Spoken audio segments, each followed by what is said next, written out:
Hoje a gente vai falar um pouquinho sobre esse assunto que é tão importante, uma das principais recomendações do Ministério da Saúde. Eu tô aqui com a Rafaela, ela é gestante, né? Ela vai trazer algumas dúvidas aí sobre a amamentação pra gente. Evelyn, eu preciso preparar a mama durante a gestação? Hoje a gente sabe que não tem nenhuma preparação específica para o seio durante a gestação, tá?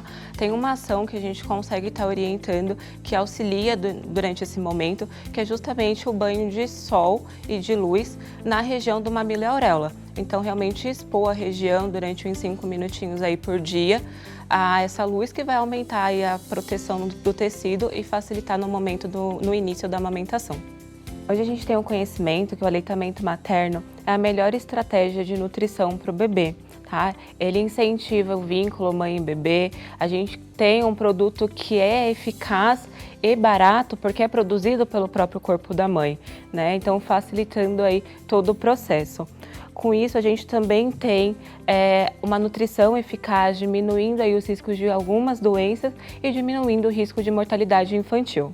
Entre os benefícios para a mãe, a gente tem aí principalmente a diminuição do risco de hemorragias pós-parto, tá? A gente sabe que alguns hormônios liberados durante a amamentação facilitam a contração uterina e com isso diminuindo o sangramento dessa mulher, tá? E hoje é um dos principais motivos pelo qual a mulher ela retorna para o hospital precisando aí de novas intervenções.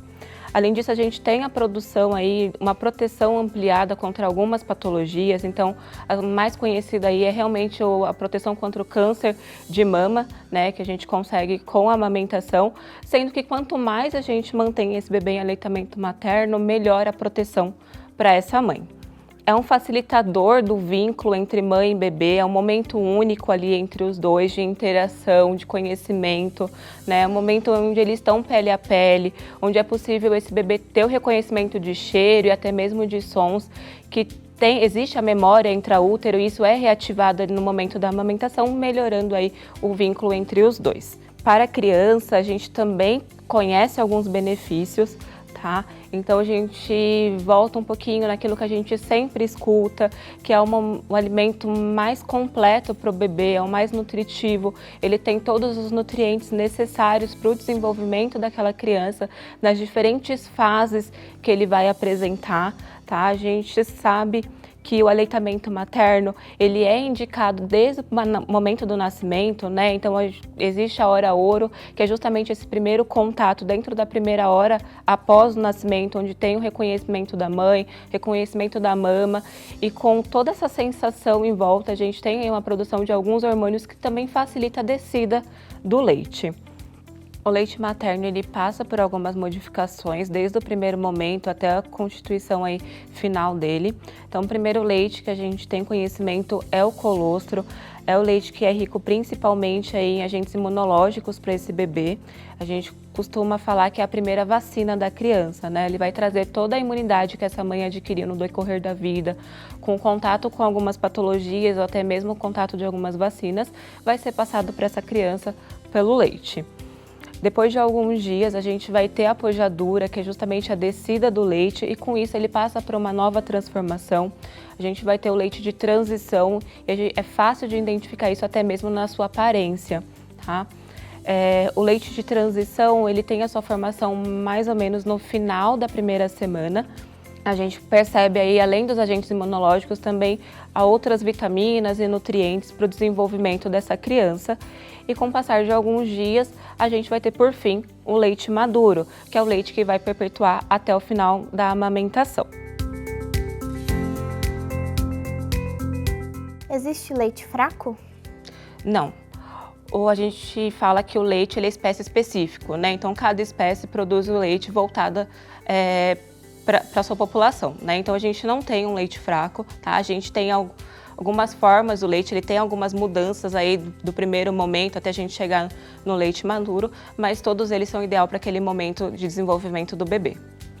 Falando um pouquinho mais sobre o leite maduro, a gente sabe que a mamada ela tem algumas fases. É de conhecimento hoje, então, que o leite maduro ele também possui as suas fases, né? Então, a partir do momento que a gente coloca o bebê para mamar, coloca o bebê em seio materno, a gente vai ter ali aquele primeiro leite, que ele é constituído principalmente por água, aumentando aí a hidratação dessa criança, cessando a sede dela, e com o passar ali dos minutos, conforme a sucção do bebê, a gente vai ter também o leite mais rico em nutrientes, que é a parte do meio dessa mamada, e por fim a gente vai ter um leite aí rico em gorduras, que vai facilitar o crescimento e o ganho realmente de peso dessa criança. Dentro ainda da mamada, é importante trazer para vocês que o bebezinho ele não precisa ficar um tempo específico na mama, tá? Mas a gente precisa observar algumas características. Então, principalmente se a gente tem esvaziamento dessa mama, né? Se ela tá ficando flácida, a mama cheia, ela fica mais enrijecida, ela fica mais redondinha. Conforme o bebê vai mamando, ela vai esvaziando e ficando flácida. Então, é importante a gente perceber se isso está ocorrendo de fato, tá? Fazer o rodízio da mama também é importante, tá? Então dá tempo para aquela mama se recuperar, né? E aí a gente vai fazer o rodízio, mas sempre lembrar de observar realmente se está tendo esvaziamento da mama. Ocorreu o esvaziamento, na próxima mamada a gente vai ofertar a mama contrária. E algumas vezes, quando a gente oferta a mama para o bebê, ele dá algumas sugadinhas, mas logo ele para, não ocorre o esvaziamento da mama. Nesse momento, a próxima vez que você vai ofertar a mama, você pode manter o mesmo lado, sem necessidade de trocar. O ser humano ele é único e com isso a gente tem as diferentes anatomias. Isso também mostra pra gente no seio, no momento da amamentação. Então hoje a gente tem alguns formatos de mamilos, né? Eu trouxe aqui para vocês essa sequência de mamas, onde a gente consegue exemplificar isso melhor. Então a gente tem aquele mamilo que ele é plano, ele fica ali retinho em conjunto com a auréola da mãe, e tem o invertido, que ele fica um pouco mais retraído. Tem o mamilo protuso, que fica aquele biquinho para fora. E por fim, aquele mamilo que ele é mais aumentado, tá? Indiferente do formato do seu mamilo, a gente consegue aí ter uma amamentação eficaz. Então, indiferente o formato do mamilo, ele não define se uma mulher ela vai ou não conseguir amamentar, tá? Mas para facilitar esse momento, a gente tem alguns exercícios que eu consigo aí orientar as mães que ela pode fazer para deixar esse momento mais fácil, né? Então a gente vai estimular a região, com isso deixar o mamilo um pouco mais protuso, facilitando a pega correta. Como que eu posso fazer isso? Então a gente vai fazer movimentos de vai e vem na lateral, em cima e embaixo.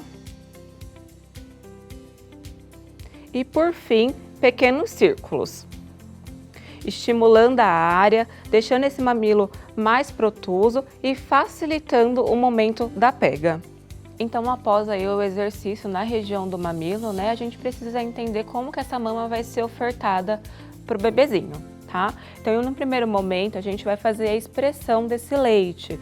Eu vou posicionar minha mão em C, coloco a mama em cima dos 4 dedos na parte inferior, o dedão ali próximo à parte superior da auréola, eu vou fazer uma pequena expressão. Lembrando sempre que essa expressão ela não pode ser para baixo, ela é para frente, para que a gente tenha a saída do leite. Tá? Então vamos lá, a gente vai tentar, faz a expressão.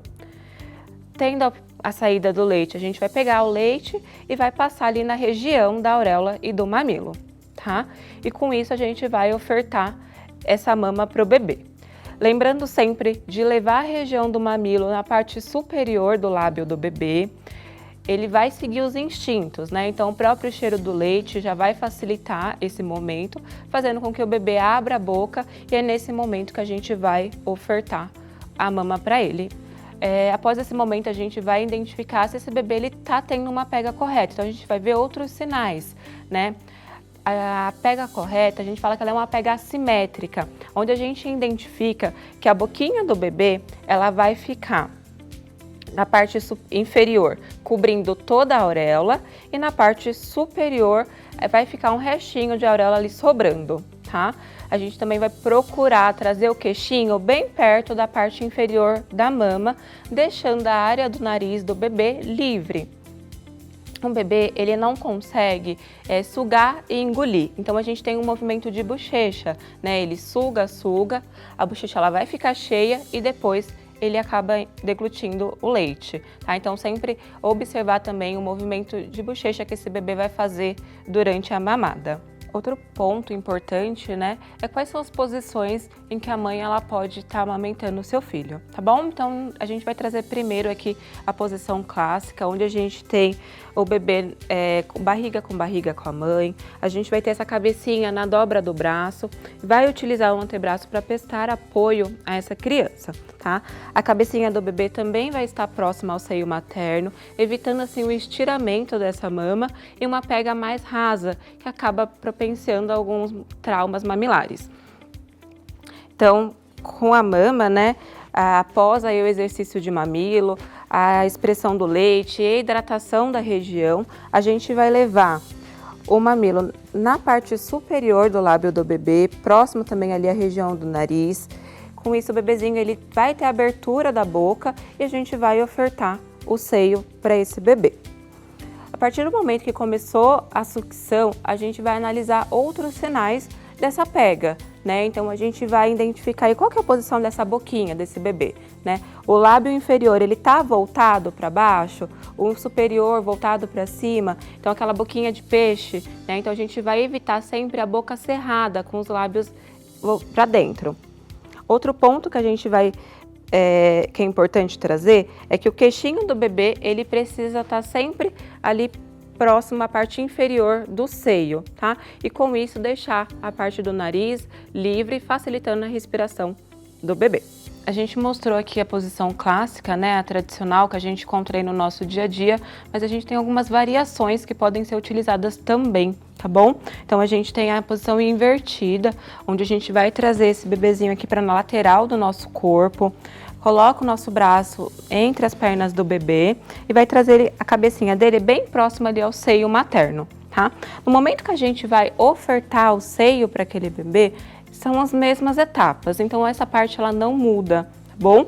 Uma outra variação seria o cavalinho, né? É o bebezinho que ele mama sentado, tá? Então, deixar ele sentadinho na nossa perna, uma perninha do bebê para cada lado, traz ele bem pertinho do nosso tronco, tá? Nunca esquecer de dar suporte para a coluna do bebê, então manter ali a mão desde a cabecinha até o decorrer da coluna do bebê, ele sempre bem pertinho de você, tá?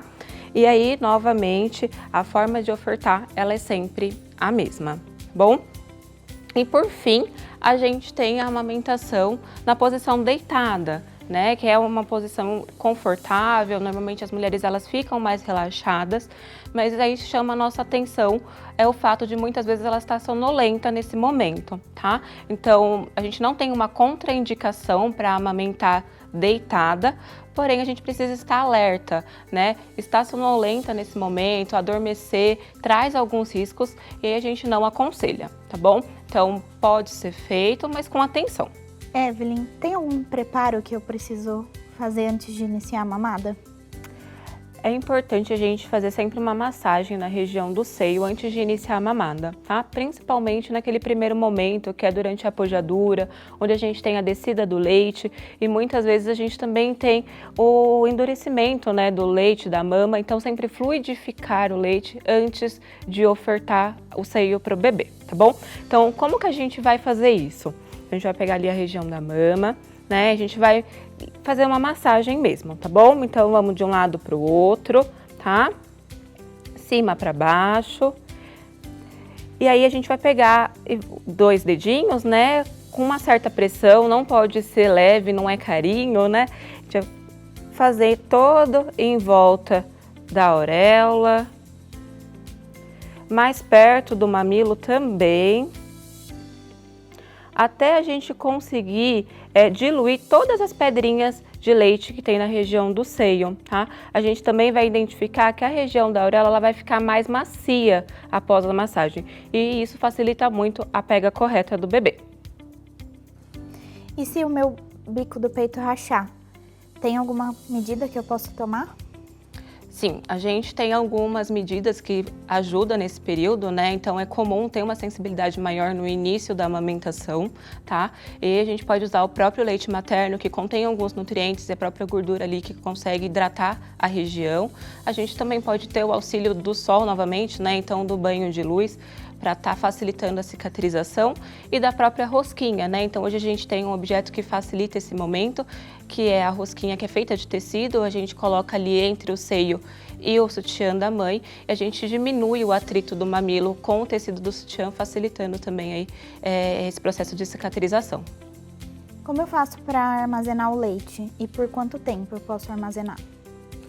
O leite materno ele pode ser armazenado em domicílio, tá? Então a gente não precisa de um ambiente específico para isso. Tem alguns pontos que precisam ser chamados mais atenção e que a gente precisa tomar cuidado, tá? Então, principalmente, qual que é o recipiente que a gente vai armazenar esse leite? É importante a gente ter um recipiente de vidro com tampa de plástico, tá? O leite, ele tem uma durabilidade, uma validade ali dentro do freezer da sua casa e ele pode ficar armazenado até 15 dias. Para que a gente tenha esse controle, é importante também anotar qual é a data e o horário que a gente fez a extração desse leite. Tá? Não é necessário a gente encher o frasco em uma única só vez. Então a gente pode encher o frasco aos poucos, mesmo no decorrer de alguns dias, desde que a gente não perca aquele prazo de validade que é a primeira retirada do leite. Bom, ele fica no freezer então por 15 dias. A gente também consegue manter ele na parte inferior da geladeira por até 12 horas. Tá? Então a orientação realmente é só retirar o leite do freezer no momento que a gente vai utilizar, quando a gente tem a certeza que vai utilizar o leite, porque senão a gente vai ter a perda do leite, do material. A esterilização, ela pode ser feita em casa, tem alguns utensílios que são apropriados para isso, a gente encontra facilmente aí no momento que está montando o enxoval do bebê, mas a gente pode fazer também aquela esterilização mais caseira, né, que a gente escutava aí no nosso dia a dia, que é justamente pegar uma panela grande, colocar água, deixar a água levantar a fervura e colocar os recipientes que vão entrar em contato ali com o bebê dentro daquela panela. Tá? A partir do momento que a água começa a ferver, a gente mantém ali por uns 15 minutos. A gente vai fazer a retirada desses objetos e deixar o objeto secar sozinho. Então não é orientado a gente pegar o pano de prato e secar o objeto. Eu posso oferecer a mamadeira para o meu bebê? A gente não orienta a introdução da mamadeira ou de bicos de uma forma geral. Tá? Esse tipo de material ele pode prejudicar o desenvolvimento do bebê, principalmente da região do maxilar, da boquinha dele, da carga dentária, que é justamente o desenvolvimento orofacial. Tá? Existem alguns outros utensílios que podem ser utilizados nesse momento, então a gente vai dar preferência pela colher dosadora, pelo copinho, né? E aí a gente consegue ter a mesma função da mamadeira.